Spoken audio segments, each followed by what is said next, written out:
humbling experience for the United States women's national soccer team in this year's Women's World Cup. Welcome back to One on One, New York's longest-running sports call-in show. I'm Jack Warner, and I'm joined alongside by Julia Moss in this segment. Brought her out here from behind the boards here to talk about the U.S. women's national team in, honestly, a kind of a letdown this year. I mean, the thing that's always been so interesting to me really since this loss, this elimination occurred, was how spoiled we've been up until this point with not only, the teams that we've had, but just their caliber, and that we've really never seen our, women's team get matched up like this. We've always seen the men's team make early exits, or the men's team get really matched up, and we were celebrating a draw with England last summer earlier in the year, when the men's World Cup was going on. But with the women, there's been such dominance for so long that this is really it's a weird feeling. It's incomparable to not only in soccer, but really any sport. Mm-hmm. Like, you don't see dominance like that through so many years and through so many different eras, like we've seen with the U.S. women's national team. And, you say it's disappointing. It's historically disappointing. Right. I mean, this is the earliest exit this team has ever seen in a World Cup since the beginning. Well, and there were multiple, things that we weren't used to seeing happening. First of all, the earliest exit we've ever seen. Right. This World Cup was, I believe it was the first time their game against, was it the Netherlands, was the first time they trailed in a game since 2011. I mean, it's an insane The last stat. time they trailed in a game, I was 8 years old. I wasn't even in middle school yet. And that was the last time that we were working out of a deficit, or watching our women's team play out of a deficit. Yeah, and it was also kind of the first time where I was watching this team and I was like, what are they doing? Like, they weren't playing well on any capacity whatsoever. And that's not, like, you're used to watching this team and seeing incredible passing, incredible off-ball movement. Absolutely. And it just looked stagnant. It looked stagnant from the midfield, especially from the forward position in front of goal. I mean, we couldn't score to save our life. I don't know what the exact number is, but I think it's like 1 or 2 total, or besides Vietnam. But I have the scores. I have the scores right in front of me. It was they scored in 4 games. They scored 4 goals. They had back-to-back. And 3 were against Vietnam. And 3. That's right. And that's the thing. And so if you really think about it, after the first game of the group stage, they scored once. They tied the Netherlands, a nice little double eggs against Portugal, and then 0-0 in full time against Sweden. And then obviously, as we're about to get into, Sweden got the better of us on PK. So that was actually something that we are obviously going to get into talking about. So I just want to start off with you, because you're kind of our women's national team aficionado here. Oh boy. What did you see? I know that's a loaded question. Yeah. But take us through the game. Take us through, what you made of it, and let's talk about it. It's kind of sick and twisted because they played really well against Sweden. I mean, comparatively speaking, you watch those first 3 games, and you look online and people are bashing like every part of the U.S. women's national team. And some of it was definitely fair because, as I mentioned before, it's like you're watching this team and you don't even recognize the offense or the tactics or any, the lineup strategies or anything. But it finally seemed like things were starting to come together. And Vlatko Ananovsky, head coach, did mention that, this was going to be a roster that needed to play into the World Cup and get better as they played. And, of course, I have issues with that statement in general. Like, this is a World Cup. You don't get that grace period. And I think, and I really do think that goes hand in hand with, as you mentioned, the kind of luxuries that the U.S. women's national team, maybe the complacency to think that you could have that time in the World Cup to play into it. Like, you can't really experiment when you're on the biggest stage. Right. And I also think, this year around especially was an interesting one because we're really starting to feel the ripple effects of an iconic era of women's soccer players that have since retired or are about to retire, like Megan Rapinoe. When she announced that she was retiring, it honestly kind of made me feel old. Yeah. I'm going to be honest, because as I can remember a significant amount of U.S. women's soccer that I've watched with her on the field, or at least her on the roster. I know that her appearances on the field have not been as in abundance as they used to be further back in her career. But, it's an interesting period of transition where a lot of the names that propped up this, women's soccer program are, retiring. They're moving on. They're going their separate ways. And so I wouldn't go as far as saying it makes me nervous because, again, even though we did say that there's no grace period in something as significant as the World Cup, it is also important to point out that I think it was a lesser experienced team this time around, I mean, Yeah. and so it doesn't necessarily, I'm not going to go as far as saying it makes me nervous for the future because It should. well, it should, but my point is more, it really just leads me to wonder what's next from here in terms of coaching, in terms of play style, because we saw a brand of soccer, like we've just been saying, we saw a brand of soccer that is not what we're used to watching and not in a good way. You mentioned management. What goes, what happens from here, and that is, I would stake my entire life on it. Vlatko Adanovsky is not coaching another game, not managing another game for this U.S. Women's National Team, and if he does, the U.S. Soccer Federation is making a grave mistake because you watch these games and it's so glaring that the issues were because of coaching and because of game management. Not using subs, not playing Lynn Williams, not playing Christy Mewis, taking out Alex Morgan right before penalty kicks. That was absurd, yeah, right? because I have all sorts of different Twitter updates for different sports. So I had, people from all different types of sports, and I actually did in fact get a Twitter update. I woke up to it because obviously the games were played very late. Right. But I woke up to one because I hadn't seen the score of the game yet. I actually woke up to see what the score of the game was in the morning, and first thing I read after seeing the score, I'm like, oh well, that sucks. First thing I see is I'm going through all my Twitter notifications with somebody like, why the hell did Alex Morgan just get pulled out of this game? It was really funny. Yeah. And it's frustrating when it's one thing to you can never overstate the importance of a coach and a coach's leadership. And it's frustrating because, it's one thing when you got players that are underperforming and players that aren't fitting their roles. And it's like, all right, it's time to pull up the next best thing. Mm-hmm. Or, oh, it's time to bench them, put this person out. Oh, it's time to put them in training on this and try to work out the kinks. Right. But when you have somebody that's at the helm of it all and is, leading this team, is supposed to manage this team, and, chemistry player to player is important. But we've seen, throughout all sports, not every player, not every teammate is best friends. And they don't have to be. Right. But you can never overstate the importance of chemistry coaching to players. Yeah. And not only that, but a coach's vision. You don't want a team to seem lost because you don't understand what the hell the coach is doing.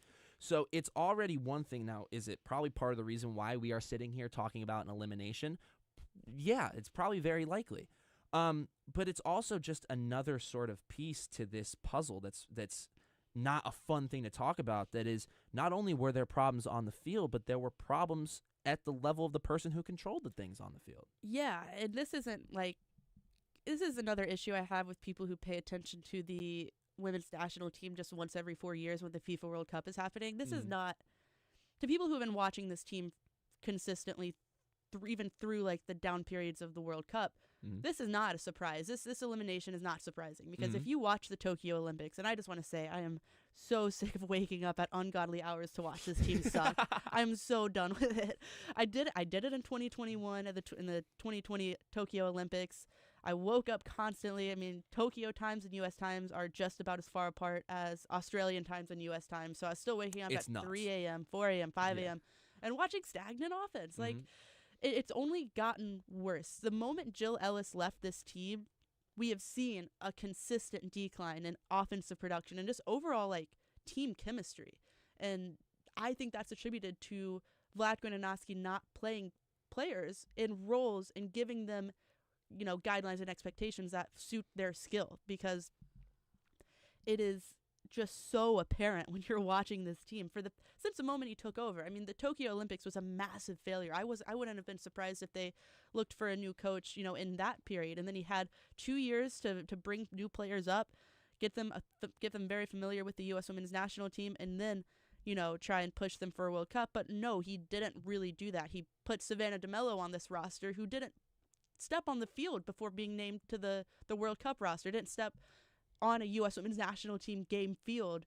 So it's like I have tried to make sense of it consistently, and I understand that I'm not in the personnel of the U.S. women's national team and things go on behind the scenes that I simply don't know, but it's also like, what could possibly be happening that rationalizes the decisions we've made. But as you've watched the tournament, because we've joked how you were waking up at ungodly hours, you watched this I'm tournament. in the middle of an all-nighter yeah. right now. Well, no, I know. When I woke up to a 6:30 a.m. text this morning Slept. before my drive over here, I was like, wow. Well, she's the up thing early. is that like I was covering the Liberty game last night for WFUV, got home super late, 3 a.m. game on, and it's Australia, and I'm like, I love Australia, so I'm just gonna stay up. That went into PKs, and I was wide awake after because it was sudden death for like a long time. And then right after, it's the England-Colombia game, and that game was incredible. And then I have this right after, so it's been a lot of sports. So as far as all-nighter reasons go, this is probably up there, but yeah.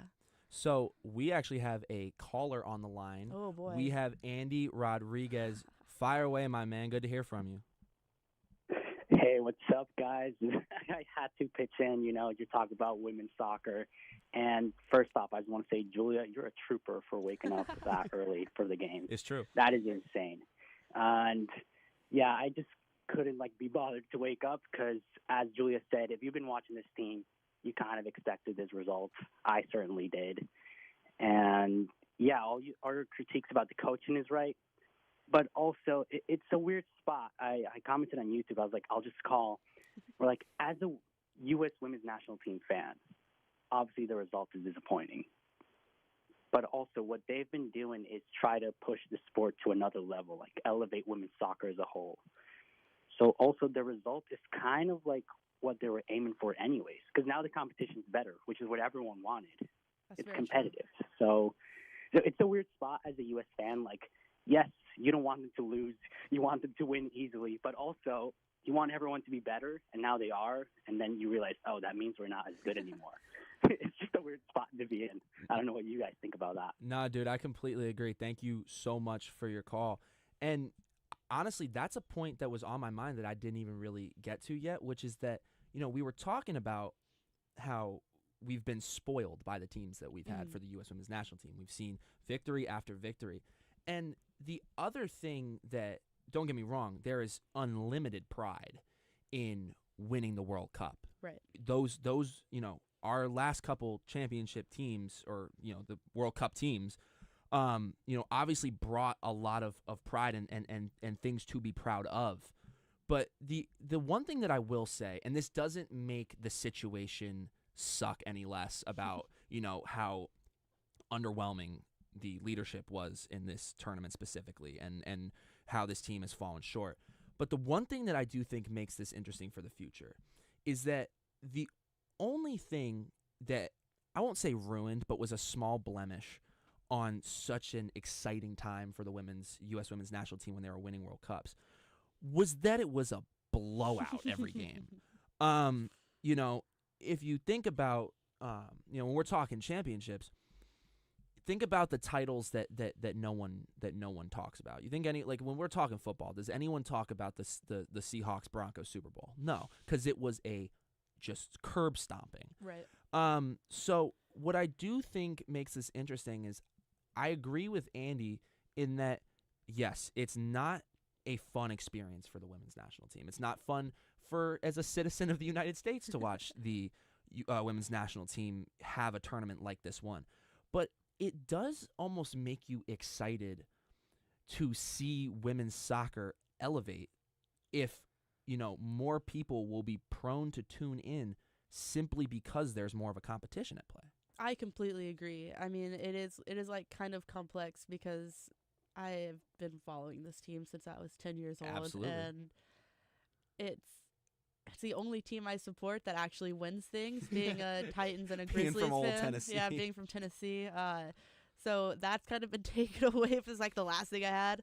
But no, 100%, in a very unbiased point of view, it's this is what they wanted. And I said it back there. I mean, it's a controversial take, but this World Cup is more fun because the United States are not in it anymore. And that's me removing myself completely from it. You're seeing these games. You're like, England and Colombia was incredible. Colombia's run in the World Cup was absolutely incredible. Mm-hmm. And then Australia and France this morning, also just an incredible game. And these are kind of experiences that you didn't get when the United States was just trouncing their way to the final, because it's not like if you're watching, let's say Colombia and England, and you're like, this is a really good game, but the winner plays the United States, so does it really matter? But now, like, that's not even a question. The winner of this plays another team that they have a reasonable chance to beat, and it's actually like a really cool competition, and that's not something we saw in the past years. And we got to a point with the U.S. dominance, like I was saying earlier, where it was almost the expectation that the U.S. was going to blow the doors off whoever they were going to play.